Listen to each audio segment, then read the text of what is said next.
What's going on, ladies and gentlemen? We have finished the tournament from the 9th of August. This is the deck I was playing.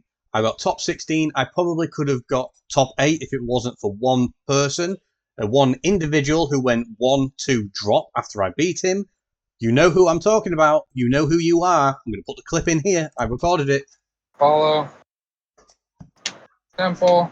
Hey, Cal. Bell. Handball. Anyway, this is the deck I ran. It made the commentators in my stream game go absolutely nuts when they saw what I played. And it actually got a judge call during that stream game for a deck check because they didn't believe that I did run 2 copies of it. So, what are we running? The deck check call was Majersa champion, Majersa champion. They didn't believe that I ran 2. So this is the reason why the game was paused during the stream. Bit unfortunate, but it happens, of course, because so far most lists are only playing 1. But if you've got 2 copies, it is nutty and brilliant. And I had to run the 2 different apps that I've got. I actually pulled this the day before the event, which was even better. I won it in locals, so yeah. So obviously, we're popping cards with Majersa, and we've got our Ursicle at 3 of to just search for our bears or bear runes that we need, like Earthden, Hibernation, or even another copy of Majersa, which can come in handy to be able to ascend over to if you can stop your opponent, which is even spicier.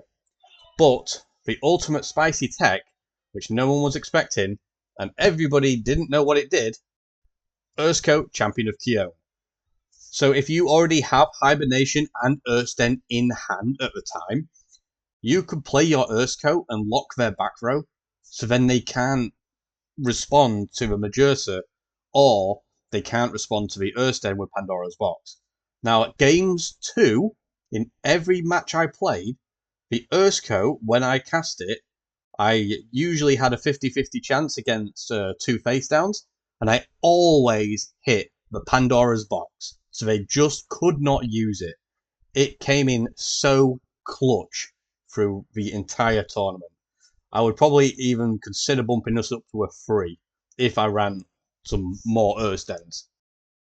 For more Elestrals, because obviously you can't just run these, we have the triple Cryoling, double Cryovern. So these are just big beaters that will hit really hard and usually requires a response, like the Gorgons, like you saw in the stream match, where Brewlock was trying to stop the Cryoling to go into the Cryovern, but obviously it didn't matter in the end. And we can also do the shenanigans of using our Infrostrix to bring a Cryoling back to get double Vern in play.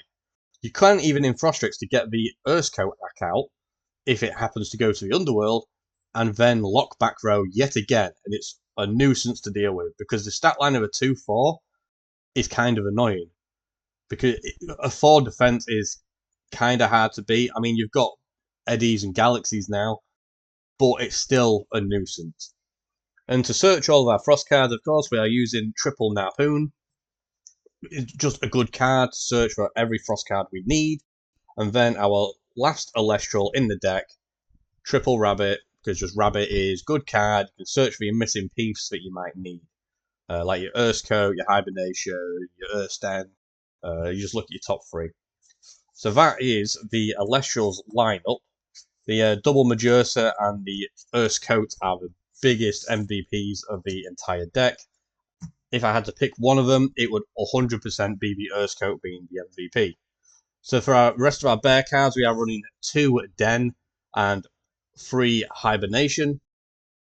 People forget that you can misenchant the Den straight away, and then you Hibernation the correct spirits onto it. That caught a few people out. You just put like Thunder Water on it, and they'll be like, "What are you doing?" And then you Hibernation a Fire and a Frost onto it, which is great. And then the draw 1 is even better. So those are the bear cards that you might need. You could increase the Earthden up 1, but it's hit and miss. When it's in your hand and you've already done your 1 Majersa combo, usually you don't have enough Fire Spirits to get the second Majersa combo out. But if you happen to lose the first one and then Ambrosia some back, or even Hibernation again to get some back, you can do it again, and it's quite nice. So we need to search cards and get some spirits into the underworld for cryoling and hibernation. So triple Nog is a absolute must. You cannot cut this card this time. We also run triple Ambrosia because Ambrosia just really good card, and you just need to heal sometimes. The combo goes quite deep into spirits, so sometimes you just need that extra bit of life regeneration, even though you can hit quite hard and deal some significant damage if they cannot out the Medusa. For counter runes, we have, of course, triple Gorgons, triple Shield, and double Tsunami.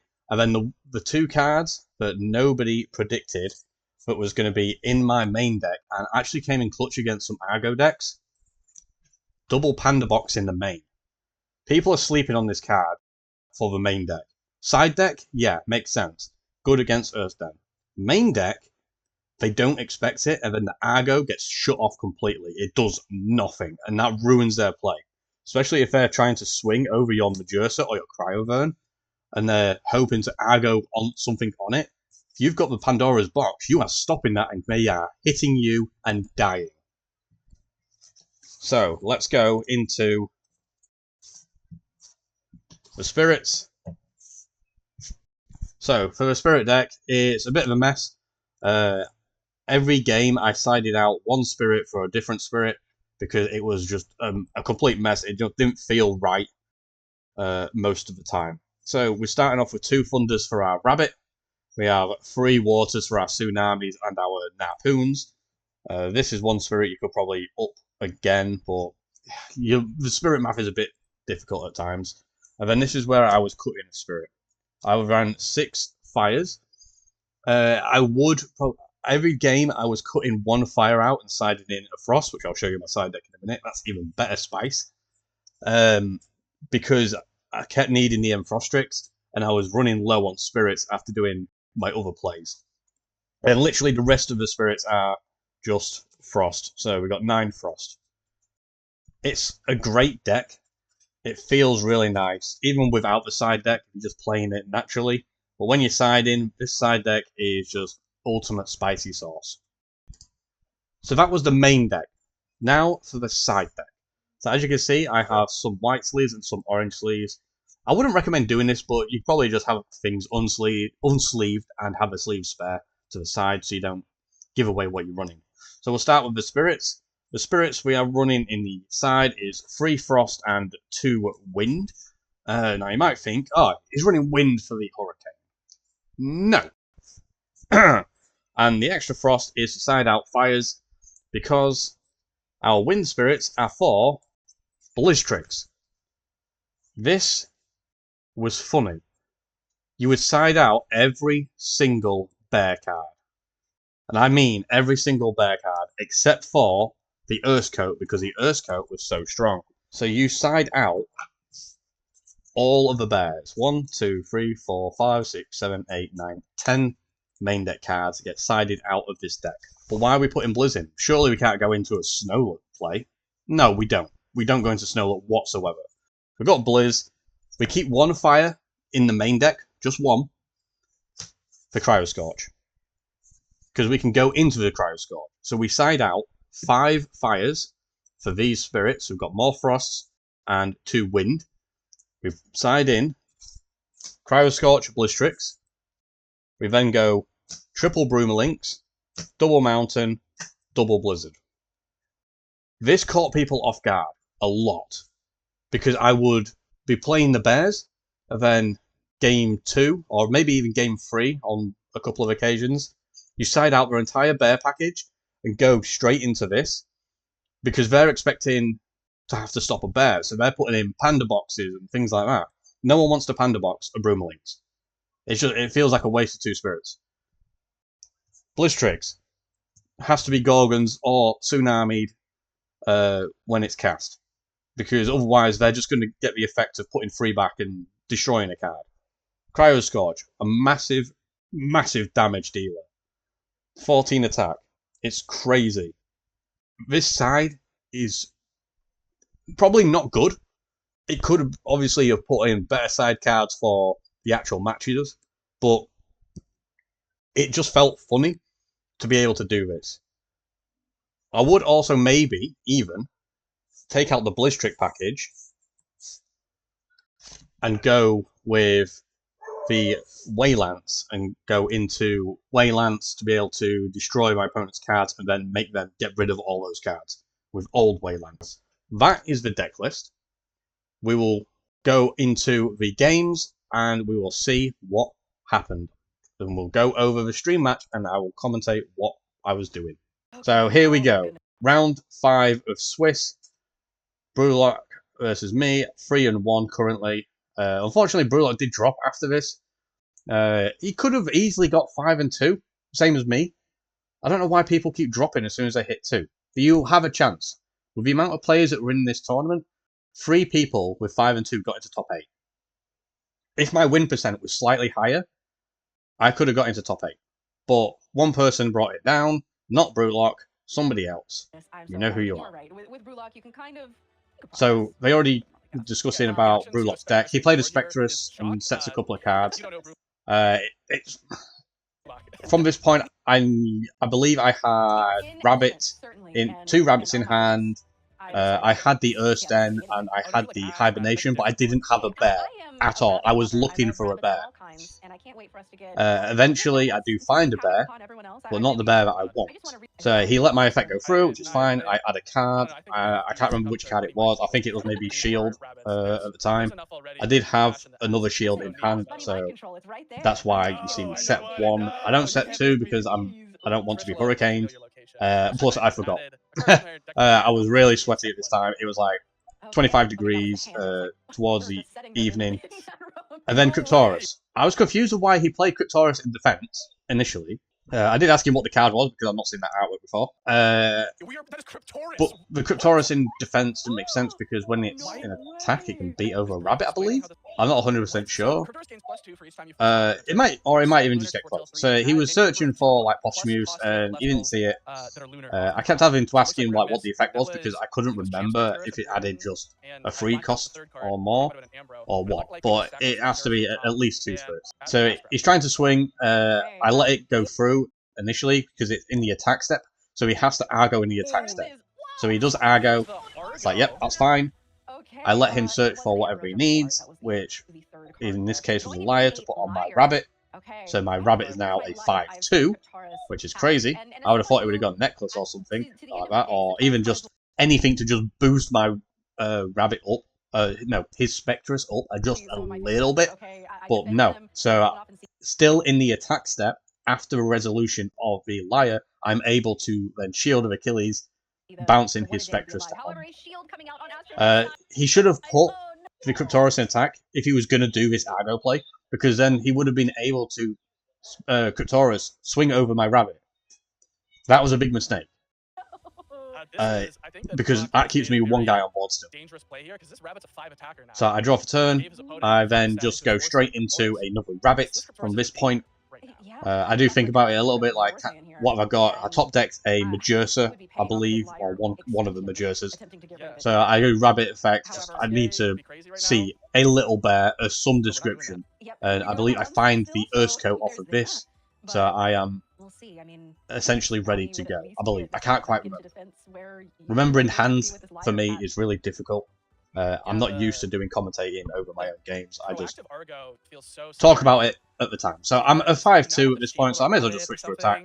I set 2, 1 being a Pandora's Box, and 1 being another Shield. I didn't get to use the Pandora's Box, because I assumed... yeah, I had the Pandora's Box 1 turn too late. Because if I'd have waited, then I would have been able to Pandora's Box his Argo and be so far ahead. So he plays the Golden Fleece on it, which absolutely nutty. That's brilliant. Love it. So basically, his Cryptoris can't be killed there. Very, very difficult. Which is fair. I get it. My rabbit is now a 2-5. I've got a shield and a Pandora's Box set. Pandora's Box isn't going to do a lot. Especially against a Kefmel. Kefmel, it does nothing against. So, obviously, 1 face down is a complete bluff at this point. And all he does is... Cryptoris effect. So he puts Kumalis on top, and he's got the Spectrus. So I do nothing. Then he just doesn't set any, which is brilliant. and attempts to swing into my rabbit, and I'm like, I've got Medusa in hand. I could just hard ascend, and then I've got a bear for my Earth Stent and my hibernation. So this is where I just think about it. It's like, can I do this? How much will it cost? Will it be worth it? He's got nothing on set, so I just shield it. It don't feel good, but I'm using Frost Spirits as well, so I am fueling a Cryoling for future plays as well, which is great. It's what you want to do, especially for this sort of deck with Cryoling. So we top deck something, I believe it's Tsunami or something like that. Nothing massive. So that's where I hard ascend into the Medusa with a Water Spirit. And I'm going to be quiet, and we are going to go over their reaction because they are going absolutely crazy. We are ascending both rabbits? We are going into Medusa? What? What are you doing? What are you talking about right now? What? Okay, we are funneling spirits into a Ursaden? There goes Ursaden. Properly enchanted, that one. Okay, hibernation? Are we getting a second? No. No. Yes? Imagine. No? I will get up out of my chair and scream. I get so many little treats today. No way! What? Oh my god! Bears, bears, bears, bears, bears, bears, bears, bears, bears! Oh my Are you goodness. serious? And there goes both the Golden Fleece and the Cryptaurus. Oh!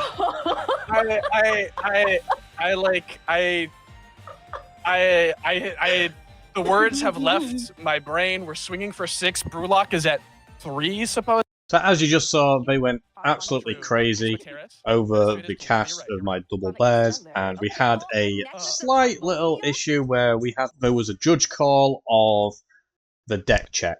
So what had happened, I don't know who had said to who, what judge or what, but essentially someone somewhere must have said to one of the judges that there's no way he's running 2 Medusa in this list. It must be pre-sided. Something like that. I don't know the exact details. All I know is that the judge call was for a deck check, and what had happened is the judges went into a separate room and discussed it. I don't know what happened in that room. I didn't have to go through my entire deck or anything like that. They just must have just checked the list to see if I had 2 Medusa in my list. Yes, I do have 2 Medusa in my deck list and 2 Panda Box in main. So that was why there was a pause and quite a bit of a delay. It was more than 5 minutes, and we only got a 5-minute extension. It's a little bit brutal. I think, actually, I'm a little bit ahead of myself. The deck check comes up right here as soon as Brewlock hits the end phase. So this is where we get told to pause, and the deck check happens with the 2 Medusa being sus. So we get back to the game after 5-10 minutes. Me and Brewlock were just discussing, and he said, like, basically saying, if you've got a Galaxy, you just got this game. There's not a lot I can do about it. So we get to restart. It was his end phase, so I draw for turn. I drew a Cryoling, so I just play the Cryoling straight up. I struggled to get it underneath because I'm about sweaty. It's hot. The commentators are saying like, "Oh, why are you playing the Cryoling? It's just a waste of spirits." But it's to make sure that I've got another guy on board, so that no matter what happens, whatever he were to swing into, I have a potential for game next turn. This is why I went into the Cryoburn. They're a bit confused about it, but this is what you do. Put the bear in defense so he can't hit over the bear without extra assistance. So that's that. We pass, he draws for turn, and then just scoops it up because there's nothing he can do. So that was game 1. It ended in about 10 minutes with a 5-minute extension. So it was about 15 minutes total, but 10 minutes game time. Going to game 2, we're shuffling up. Unfortunately, I have to mulligan this time. A bit of a shame, but it powers up my Cryoling, and it's 3 spirits for the hibernation when I get it out, if I need to get it out, etc. So I draw again. Brewlock expends to draw, then sets a an absolute ton of cards. So I think like, what am I going to do about this? I'll just go to the Napu and just search for the lock card. So we go for the Urskoat, because Urskoat is just actually really good, especially when, like now, I have combo in hand. I have the Ursten, I have the Hibernation in hand. I am ready to go next turn. If he wastes a spirit like shielding or... Well, he's not going to cast Tsunami against Napu, he's a better player than that. But this is where things start to get a bit harder, because he starts playing more and more cards, so my next turn gets even more difficult. So he grabs the Artemis, plays another face down, and then maxes out his Artemis. This is where things start to get a bit spicy, because he's now suppressing my Napu to play Spectrus, which is brilliant. So he can crash, but he goes into Pulveroar, getting rid of his Fallen Look. So he disenchants from the field, goes into the Pulveroar, and this is insane. So he swings and I shield. So I pay 3 Frost Spirits, my Cryling is now active if I get one. I am good to go. I am ready to run out a Cryling to Vern. And obviously then crashes the Napu with his Spectrus. So this is where I go with Cryling, because I had it. So he Gorgons it. I'm fine with that. That gets rid of one more back row. I have Urskoat in hand. The lower the amount of back row, the better, because it means he can't out it as easily. He needs big dude to out the Urskoat. A fun fact: if his Artemis suppresses my Urskoat, he still can't use the back row because it's whilst the Urskoat is enchanted. It doesn't care if it gets suppressed or Gorgons or anything like that. It just needs to be in play with a spirit. It doesn't care. So he goes into Kamalis. I'm expecting, he's going to search for Posthumous, something like that for next turn. And then, like, suppress my Cryolid so it can't ascend next turn. But no, he grabs the Spectrus. He's expecting to swing over with the Spectrus. So he suppresses my Cryling, plays the Spectrus, and he's got 3 damage on board potentially, and I just Tsunami. Because he's now also afraid of my Cryoling going into a Cryo Burn, it wastes yet another back row to alter. So he alters, changing Spec to attack, and swinging Spec, killing my Burn, which is great. I really couldn't care, because that's 1 back row left, and I have an Urskoat in hand, so he has to chain it to that, or he loses that back row. So this is where Baby Urskoat comes out. He asks me about the effect, and I say you can target a face down rune, and that face down rune cannot be used, and I can disenchant from Kion to do it again. So he's asking me about it, and it's like, okay, so it's not an on-cast. It's like, no, it's a you can. I can do it every turn if I wanted to. So, I activate the effect. I'm just checking spirits, make sure I've got enough spirits to actually do the play I want. So I've locked the back row. I go into Ursten because I've got the Den and Hibernation in hand. I go for the Hibernation. We have the plays. And Brewlock at this point has used so many spirits. And all I've done is basically stop him from attacking me a couple of times, which is great. And he says about how I flipped the top card off. I was like, okay. I don't actually remember doing that. So go like that, chuck it down, flip it, I suppose. We Ursten, of course, we're going to go into Majursa. Why would I go into anything else? I mean, it would make no sense. Even Abomin Ursa wouldn't make sense. And he's got 2 cards in hand. He's got a face down that he cannot use, so he can't chain it. Go into 3 fires, of course, and then use the effect, pop in both the guys. I don't need to tip the back row because the back row is lost. So I'm good to go. I hit 3, and we just pass after setting 1. And then he expends to draw and just scoops. There's nothing he can do about it. So that is the game. I had a face down shield. I had the Frostrix to get the Cryling back out, but I didn't have enough spirits in my Spirit deck left to be able to do that play. I did side in that one extra Frost Spirit, like I mentioned in the deck profile, but it didn't actually come up in this game, really. I needed one more, even more than normal. It didn't matter. So, big bear, big mama bear, swinging, getting game. Absolutely brilliant game. So, we're going to hear what the commentators have to say after the game, and let's see how much they praise or belittle me. Oh my goodness. Lightning quick. Lightning quick. I kid you not, yesterday, as I was like trying to fall asleep, so like I gotta wake up at 6 a.m. tomorrow, it did. I was like, what about Urscope to protect the Majursa from a possible Gorgon's gaze? What if Urscope good? And apparently the hive mind was hive minding, because that is exactly what we just saw. My baby bear. Oh, you know what? Goodness. Hey, I was talking smack as if that Urska was gonna get taken down, but the mama bear showed up, and she said, "Not my baby." That was crazy. That was absolutely insane. I'm floored. That was game 2, right? That went so fast. That's GG's to Astronite. Wow, that was so. With the fact that the judge call took about 5 minutes, that was like a 15-minute game, I think. Maybe 20. That was quick. Yeah, they always say, it's the first bear that gets you. It is the first bear that gets you. Oh my goodness. They do always say that. It was, and with that one specifically, I remember in my mind being like, Astronite is so cooked, let Brewlock brew. But I mean, if you've got the combo to get Mama out, you've got the combo.